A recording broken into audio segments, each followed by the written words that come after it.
Hey, this is Comic Picks by the Glick. And I'm your host, Jason Glick. Hey, how are you doing today, Jason? I'm good, John. Hey, you know what? What? Rob's not here. Oh, oh wow. Yeah, it's like I know I promised last time that it was going to be about like the Hellfire Gala, and Rob was going to be around to join us. But well, we're going to need a little bit more time to talk about to get ready for that, like before it happens. But in the meantime, I have something. All right. So, what are you going to talk about tonight? Hellfire Gala, or are you going to wait? No, it's like I got something I was actually going to talk about way back in July because, like, true story. Um, when I did a podcast about Black Widow comics, that was actually a last minute replacement for something because back back in July, I thought I had the last volume of Brian Michael Bendis's run on Superman. Turns out I was wrong. There was actually like one more volume of his collector's run on Action Comics, and well, it's like so it turns out that hey, I've got it now. The final volume of his Action Comics run and the final volume of his run in Superman in general. Awesome. With yeah. So so here it is, and it's basically a question of like, do a lot of little like, enjoyable moments like make for a and make for an enjoyable run on a series, especially when you don't really feel like the overall like big picture of the series is really coherent and all. So that's my feeling about it. And it starts with like his 6 issue miniseries, The Man of Steel, which it's like when Bendis was jumped ship from Marvel to DC, it was a huge deal. So because Bendis had been working for Marvel for years, for the better part of a decade, and had created like several like outstanding hits like for the publisher, like from Ultimate Spider-Man to his Avengers run. It's like, and also some stuff that that had some good ideas, but wasn't like on quite the same level. It's like his X-Men stories to like, to give one example, and maybe his run on like Guardians of the Galaxy as well.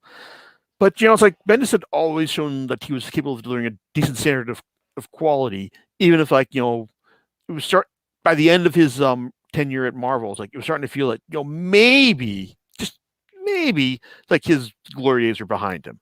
So, but still, like you kind of figure that Bendis was always going to be at Marvel, and he's just gonna like keep working his way through the like the closer cast of characters to the point where he just didn't have anyone he wanted to work on. Period. Well, that didn't happen, and so we found out that hey, he was going to DC, and he's also going to take up residence on like on one of its big iconic superheroes like Superman, like Peter Tomasi and Dan Jurgens were in the middle of like their own runs on the character, like spinning out of the Rebirth, like in Rebirth event slash initiative, and Bendis was basically like kind of like displacing him because we figured hey it's Bendis, man, it's like he's coming to DC, he's gonna do whatever the hell he wants, like to start, and so and DC let him have it. They gave him like six issue Man of Steel to set out his story, and it was it wasn't bad. It set up the idea of like, hey, it's like there's this big bad dude, Rogol Zar, who is like who may or may not have been responsible for the destruction of Krypton. It's like, and he's like so bad that he just like murdered everyone in Kandor because hey, it's like that's the kind of thing bad guys do, like when they want to like make an impression. And also when you realize that hey, it's like no one's ever going to do anything with Kandor in the first place, so why don't just kill him, just like show how bad this new villain is. So Man of Steel basically had like was basically there to show you what Bendis was going to do. And it was like Rogol Zar was the big introduction of the new villain. The idea that Lois Lane and his son and Superman's son John Kent were going to go out into space with his alternate universe version of his father, Jor El, like so that John could learn learn to use his powers better. It's like, oh, and at the very end, it turns out that, hey, like there were these fires being set like throughout Metropolis, and it turns out this one kid, said that, hey, I saw Superman, like, he was the one who was setting them. And so this is where we are when like it begins, like, Bendis's run with the twin volumes of Phantom Earth and Invisible Mafia. And interestingly enough, like rereading this, it actually becomes clear that like these like these two titles he's writing, Action Comics and Superman, they're not really two sides of the same story. I mean, they'll make references to each other, but you don't necessarily need to read both of them, because Superman is basically like the big like epic superhero stuff. It's basically like Superman fighting these galaxy and world-ending threats. Like this is like where you'll see him pick up the threat against Rogol Zar, and also like what's going on with his son. It's like, and also the eventual formation of the United Planets, because this also kind of sort of ties into his Legion of Superheroes run as well. And I gotta admit, it's like I kind of like seeing that Bendis is like is building like a continuity between like the styles he's writing on DC, because his Action Comics run, which is definitely the more street level of the two, because it focuses on like the quote unquote invisible mafia, because it turns out there's some criminal element that has gotten wise to how Superman operates like in Metropolis. And so they're doing like things like they only meet in big lead-lined pipes that Superman can't see through. And they don't say Superman whenever they're meeting with him. They say like the alien. It's like, or just like stuff that doesn't identify him by name. It's like, and that kind of stuff is fun.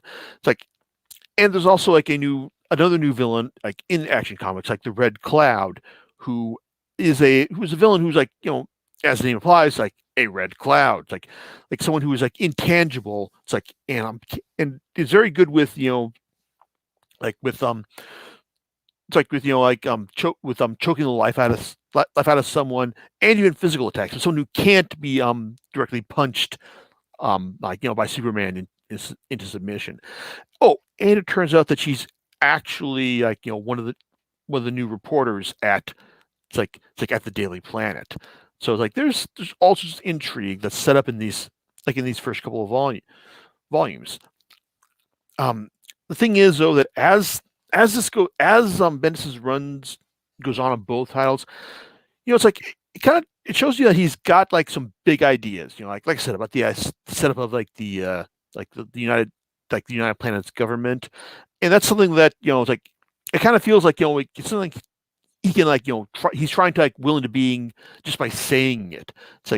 And that's you just can't do that. You need to actually like, set up the groundwork of just like showing you like how these planets come together.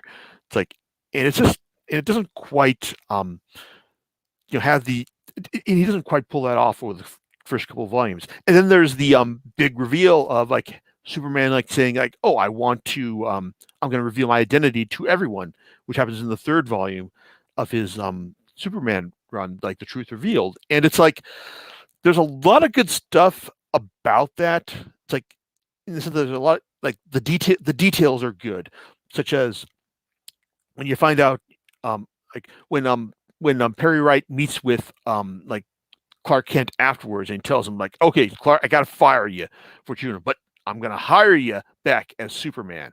And that's really cute. And then he says like, yeah, it's like I look forward to having you it's like having you like get all your stories in online on time, And Clark's like, that wasn't actually an act, Perry. It's like, and Perry's like, what? Okay, I can believe you. It's like, like not getting your stories in on time because hey, you have to go somewhere. But just saying that you can't get in your stories on time because even if you've got super speed, it's like that's kind of cute. And also like Superman saying, then Clark says like, yeah, I was just like doing all those typos as an act of marital solidarity with Lois, and Lois is like, oh, it's so sweet. So it's like it's cute and all. It's like, but at the same time though, there's doesn't really feel like there was like a huge need for Superman to do this. Like it was just kind of like a, hey, you know what? We're just going to go ahead and reveal Superman's identity after all this time. It's like, okay, so doing that just kind of feels weird. But I will say that DC and Bendis seem to have done a better job of justifying it after the fact. Basically, in the sense that like in the final volume, Mythological, like Superman basically acknowledges that okay, it's like my dad came back from the dead. My son like grew up like years without me. It's like I mean, this is like maybe this what I was doing with like revealing my identity was just like a means of like trying to exert some control over my life. It's like and so in terms of just finding it after the fact, that's cool and all. It's like and also it turns out that hey, it turns out that Clark Kent is not going to be Superman for much longer because well, his son John is assuming the mantle. It's like and Superman is going to go and do other stuff like out in the cosmos. So I'm so yeah, it's like seeing this is a kind of like a first step towards like Clark Kent not being Superman anymore, not being Superman anymore, but not being Superman just until it becomes commercially inviable for like for that setup to happen because we all know he'll be back at some point. I mean, it'd be interesting if the DC didn't bring him back as Superman at some point, but we all know he will because that's how things have gone in the past. But yeah, it's like that kind of thing is just kind of like it just kind of feels like it just felt weird reading it there. And same goes for like it's like the final. I guess like to keep on with like the Superman line. Like there's like it's like there's like the final volume Mythological continues like the fallout from Superman revealing his identity. It's like hey, turns out that like the other it's like that one of the other big like news like in newspapers in the plant like on the it's like in Metropolis or also like have their own plans for like for this as well. And there's also like an interesting two-parter where Superman meets up with the current Doctor Fate and fights one of the lords of chaos. It's fine. It's like it's good.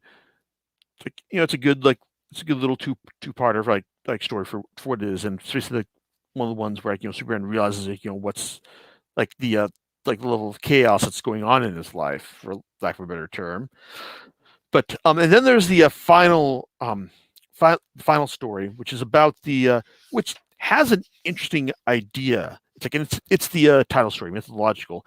Basically, an alien race witnesses like Superman or like Kal-El being shot out from Krypton and like being sent to Earth, and they realize that oh my god, it's like so he's going to be grow up to be like a monster, like a giant weapon, like under like Earth's yellow sun. Oh my god, what do we have in order to combat that?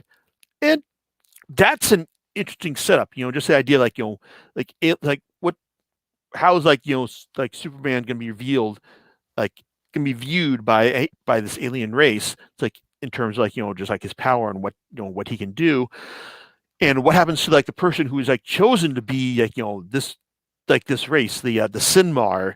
The Sinmar is Utopica, for lack of a better term. He it's like they're like what's he going to do when he's chosen to be their like basically their Superman, their ultimate weapon, and then nothing happens. It's like it's a story that kind of like subsists on that idea, but kind of like as it plays out, it's just like a lot of like like a Superman and the Sinmar Utopica, fighting like for like 4 issues. And while I appreciate the idea that that Superman is just going to like try his best to like saying I don't want to fight you, but he has to hit him anyway just because the guy just won't stop fighting, won't stop hitting him. It's it's an idea that it's a storyline that that's more entertaining in concept than it is in actuality. Even as the very end of it plays onto the idea of like the like the United Planets concept finally paying off as like as a group of as several of its members show up to help Superman out like in his time of need against the Sinmar Utopica. And then the volume ends with like Superman and Lois like talking to this girl on the it's like on the roof of one of Metropolis's like buildings, just saying how much they like her music, and they just want to it's like they just want to like just have them have her serenade her, have her serenade them for a bit, and it's nice. But it's yeah, like listen, this the Superman, this run of Superman is it's like all the big superhero stuff, and it's like if you kind of like your superhero like action where it's like like big high concept stuff where it's like people are fighting for the fate of worlds. It's like it's like then yeah, this is like the Bendis run you'd want to read, and there are lots of little good stories here. And I also want to mention that the Truth Revealed, where the volume where Superman reveals his identity, also collects the two special issues where it's like where his friends and his villains react to this, and those are some really good anthology stories, like anthology issues, especially for the bits where Matt Fraction and Steve Lieber like, offer their perspectives on it from basically like Jimmy Olsen like realizing that hey first I thought there were only two people who called me Jim, but then I realized there was only one. That's cute. But then there's the bit in the villains issue where Lex Luthor like finds out there's someone's left 99 messages on his answering machine. And the first one is just cackling laughter from the Joker. The next one is more cackling laughter from the Joker. And the more is just like after all the rest is just cackling laughter from the Joker, with him saying at one point, "Oh, Lex, you didn't know all this time." It's like it's pretty great. As is like their 1-page 9-panel interpretation of Steve Lombardo just like fuming at the idea that Superman was Clark Kent, him. It's like it's even if like the moment that the idea like Superman suddenly revealing his identity felt like came from right out of nowhere. The effort to justify it was actually pretty strong. But to get back to the action comic side of things, well, while Invisible Mafia, the first volume, was pretty strong, and I think it does a great job of like setting up the it's like this idea like a criminal element that Superman isn't aware of, and that has gone through great lengths to make themselves invisible to him. It's like was pretty strong. It gets put on the back burner immediately in the next volume, which is called Leviathan Rising, and because it's basically a 5-issue setup for Bendis and Alex Maleev's Event Leviathan miniseries, which meh. It's like it was just like 6 issues of just like who is Leviathan? And it's like, oh wait, it's like the guy who used to be Manhunter. It's like, man, and you're probably like, wait, who is Manhunter? Manhunter who? It's like interesting. Like, yeah, it's Mark Shaw, man. It's like Mark who? Yeah, it's like if you're like me and you just got to the end of that and you were like, huh? It's like, yeah, it's like that's all you need to know about it. I will say that the setup for this, like the idea of like all the um it's like the spy agencies in DC universe, like Checkmate, Leviathan, Spiral, like being the DEO being taken out is a cool idea. It's like the Leviathan Hunt is good setup for a series that ultimately doesn't deliver on things.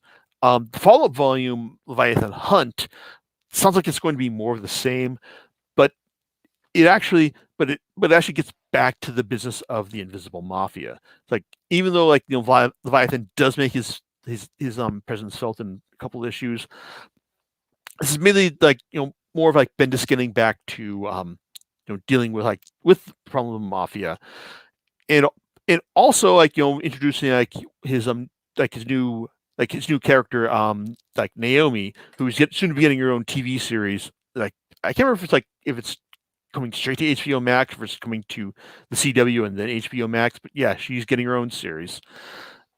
It's like introducing her to the wider DCU. It's like and it's nice. It like her introduction is pretty it's fun and all. It's like and Superman does a good job like being a good mentor to her. And there's another fun moment where she's introduced to the idea of Leviathan as Batman is examining her, and she's like, "Wait, who's Leviathan?" And she's like, and Batman's like, according to your pulse, not you. So yeah, that's cute. And also he also touches into like one of the things that was going on at the time was Lex Luthor, becoming the apex Lex version of himself, like as part of Scott Snyder's run on Justice League, and giving special gifts to other villains in the DCU, including the Red Cloud. So he gives her like an upgrade that allows her to maintain her form like at all time, because she was having some problems with that. And also it's like, even though Luthor is like the definitive Superman villain, he's not someone who factors into Bendis' run on a huge level, mainly because of the fact that Snyder was using him as the main villain for his Justice League run at the time. Still though, it's like he does show up like every so often, and he even gives Lois Lane a special box, a lead-lined box, of course, because Superman can't see through lead. And it also leads to them realizing like who's actually the new owner of the Daily Planet, and it's bad news for them because just when they thought they had caught a break, as a print publisher in a digital world, well, it turns out Lex's gift is very much a poison chalice in that regard. And this is like the one time where the runs do cross over, because the bits where you find out about how what Luthor gave them are specifically in those two issues where Superman the villains villains and the heroes react to Superman's outing. So basically it's you can read Superman by Bendis volumes 1 through 4 without touching Action Comics. If you just want to read Action Comics, you either need to pick up The Truth Revealed or pick up Superman Heroes and Superman Villains 1, the single issues, just to get the full story. And because after that we get the one volume where Luthor does have a big role in it, and it's Metropolis Burning, where it turns out that his Legion of Injustice decided to take a break from harassing the Justice League and decided to harass Superman specifically, because it turns out that they've decided to team up with Leviathan and the Red Cloud to help burn, not really to basically burn Metropolis to the ground, but really take the fight to Superman in Metropolis, because they know it's the one place that he won't go full strength, because if he did, then it just leveled the entire town. And on one hand, that's a solid enough premise. And there's some good superhero actions. It's a storyline that doesn't quite come together, because it basically hinges on the idea that Leviathan's going to betray Luthor in the end, because he realizes that because Leviathan really does want to make the world a better place, but he's doing it in a way that's going to leave a lot of good people in bad places. And Superman's not about that. And also Luthor also figures that he's got the Red Cloud under his thumb because of the upgrade he gave her. But it's she's not also the one who's going to who wants to go answer Luthor's beck and call, just because say, hey, all right, look, you got Sprint under your thumb, now go and kill him. And she's like, yes, I kind of want to, but because you're the one who's saying that, it's I'm not sure I want to do that, really. It's so yeah, there's some, I said, good ideas here, but not, but it's in the end, it just kind of feels it's we're gonna Luthor is in Justice League is gonna fight Superman and some of his friends for a bit, and then it's all gonna stop, because it turns out that Luthor's alliance wasn't really as solid as he thought. Now, well, there's it's probably a good point to be made about Luthor and his arrogance right there. It's the story isn't quite the one that makes it. Still, though, we get the final. It's the finale of a Bendis' run, and I guess if you're going to read one volume last, it would probably be this one, The House of Kent. The volume that I should have waited on in order to do this series right the first time, that I did wait to do this series right eventually. Gotcha. So it's basically it focuses like on the it's like on the Red Cloud and her efforts to try and finally do Superman in like on her own terms, and also the leader of the invisible mafia in her attempts to just try and like finally bring bring Metropolis under her control, and specifically the Daily Planet. And she's got some plans to do that, specifically like by revealing that Lois Lane is not from this universe. Oh, and also Superman has to deal with the idea that um, hey, Connor Kent, hey, he's like he's a version of Superboy from the previous universe, and just what is up with that, man? So yeah, it's like Bendis does try to like make a lot of nods to the ideas like, hey, like the DC universe has been rebooted a couple times, huh? Isn't that strange? But it's really kind of like on the idea of like his like Time is Broken or the Mutant Revolution bits from the Marvel when he's working with the Marvel Universe. It's like something that's fun to shout about and like make it seem like, hey, this is really important, but it doesn't actually come to a whole lot. It's like in the end. And there's some, and again, there's some good stuff here. It's like the fight with the parasite from another dimension was cool. It's like the bit where Lois Lane challenges Agent Chase to figure out, oh no, you can figure out what's going on. I trust you. And the ultimate choice that Superman gives the Red Cloud when he finally gets her dead to rights. It's like I think it's definitely believable. It's like it's kind of like morality like I like seeing like Superman on hand to like to deal with. But and then you get to like the final couple pages, which is just Superman and like Clark and John just realizing, hey, we don't have to, let's not save the world this time. Let's take a whole day to ourselves and just do like just help a lot of people. And like these last couple pages are definitely fun. Just seeing him working with his son, like just to like make the world and make Metropolis like a little better, like by their actions, and that's good. It's like so even if there's a lot of stuff here that doesn't work, like in terms of the big picture stuff, there's so many little things here that I look at this and think, it's like even if it didn't come together, I still wouldn't have mind seeing Bendis like go on for like another couple volumes on either series, just because he seemed like he did have a good handle on all the characters to the point where you're like, it's like all these great character moments were like a lot of fun to observe.